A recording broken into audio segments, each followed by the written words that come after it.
Olá! Hoje iremos falar um pouco sobre o impulso e a quantidade do movimento. O grupo foi composto por Ana Luísa Santos, Emily Macedo, José Rocha, Luana Faustino, Nathalie Macedo, que sou eu, e Tiago Lopes, doutora e orientadora Rafaele Souza. Iremos falar um pouco sobre o contexto histórico, os contextos físicos, o mapa mental para ajudar na visualização, a aplicação do impulso, os recursos e como a temática pode contribuir para os Jogos Olímpicos em 2024. E, por fim, mostraremos as nossas referências. Contexto histórico. Um filósofo físico e matemático francês que viveu na Idade Moderna, chamado René Descartes, formulou o embrião dessa teoria. No princípio, ele acreditava erroneamente que a quantidade de movimento era igual à força que provocava o movimento, a qual ele chamava de força motriz. Durante o século, a ideia de Descartes foi sendo melhorada e ampliada, até que outro filósofo, matemático e físico francês que participou da primeira enciclopédia publicada na Europa, Jean Houd, apresentou a versão atual desse teorema. Em 1644, René Descartes publicou o livro Princípios Filosóficos, no qual apresentou seus estudos sobre o movimento dos corpos, principalmente sobre o efeito de uma força atuando em um corpo, considerando-o com sua quantidade de movimento. Neste livro, ele citou que Deus, em sua onipotência, criou a matéria ao mesmo tempo que o movimento e o repouso de suas partes, e graças à sua cotidiana influência, ele mantém tanta quantidade de movimento no universo hoje quanto ele colocou quando o criou. Quando Descartes afirmou sua primeira lei sobre o movimento, que a quantidade de movimento total do universo permaneceria constante, ele provavelmente não imaginaria que esta seria o século mais tarde um dos princípios mais importantes da física. Mas hoje sabemos que, na verdade, se aplica em qualquer sistema, conjunto de corpos, e não somente no universo, como limitou Descartes. Conceitos físicos. O teorema do impulso ele é bem importante nas situações em que você aplica uma força sobre um corpo. E essa força atua por um curto período de tempo, como, por exemplo, você chutar uma bola. Você estará aplicando à bola uma força que agirá por um tempo bem curto e causará uma variedade na velocidade da bola. É disso que se trata o impulso e a quantidade de movimento. Eles são grandezas físicas que se relacionam à força, velocidade e massa e são úteis nos estudos do movimento dos corpos. Ambos são grandezas vetoriais, portanto possuem módulo, direção e sentido, que são representados pelas setas que aparecem nas fórmulas. Neste mapa mental, trouxemos de maneira simples e objetiva as fórmulas do impulso e quantidade de movimento, também chamado de momento linear. Sua equação é Q de quantidade é igual massa vezes velocidade.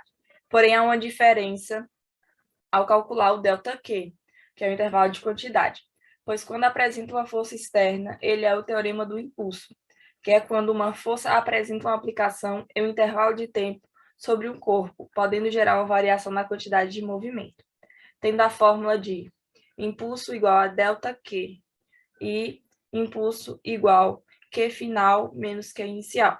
Já quando ele não apresenta essa força externa, o ΔQ é igualado a zero e o Q final é igual ao Q inicial.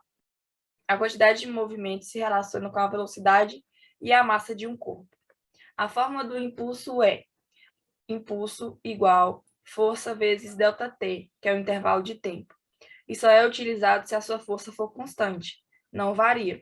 A direção dos vetores de impulso sempre será igual ao da força aplicada em um corpo, e a sua unidade é Newton vezes segundos, pois o tempo quase sempre é representado em segundos e a força em newtons.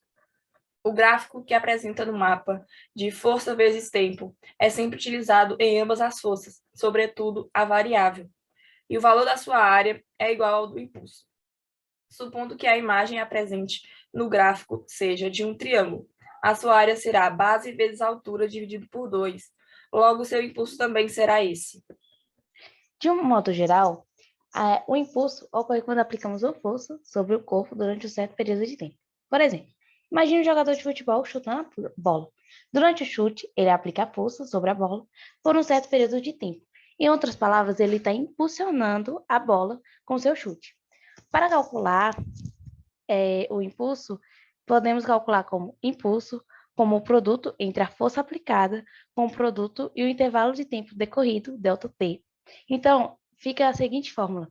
I é igual força vezes variação do tempo, ΔT. Note também que quanto maior a força aplicada, maior será o impulso. Além disso, quanto maior o maior período do tempo aplicado dessa força, maior será o impulso. Tendo em si que a grandeza no sistema internacional do impulso é Newton vezes por segundo ou quilogramas vezes metros por segundo, que ambas são equivalentes. Na sinuca, para causar o movimento da bola, parte da quantidade de movimento é passada do taco para ela, ou seja, ocorre uma variação na quantidade de movimento. Essa variação é basicamente o impulso que o taco faz na bola, que é justamente o que o teorema do impulso diz, que impulso é igual à variação da quantidade de movimento, ou I igual a ΔQ. O mesmo acontece quando as duas bolas colidem. A primeira bola faz impulso na segunda, ou seja, passa uma parte da sua quantidade de movimento. O impulso e quantidade de movimento está mais presente nos esportes do que parece. De forma geral, o impulso é uma força exercida sobre um corpo em movimento, e faz com que esse corpo varie de movimento. No tênis, por exemplo, isso é visto quando a bola está indo em direção a um atleta, e ele a rebate com a raquete, exercendo uma força sobre a bola que a faz voltar em direção ao outro atleta, com uma velocidade geralmente diferente. O outro atleta faz a mesma coisa, ocasionando assim a continuação do jogo. No vôlei, o mesmo é visto. A bola é jogada por um atleta em direção ao time inimigo e, por sua vez, rebate a bola por meio de impulso, fazendo com que ela volte com uma velocidade diferente. A utilização do impulso acontece em vários esportes olímpicos, e não só nos que usam bola. Ele também é usado em pulos, no salto com vara e em salto em distância, por exemplo.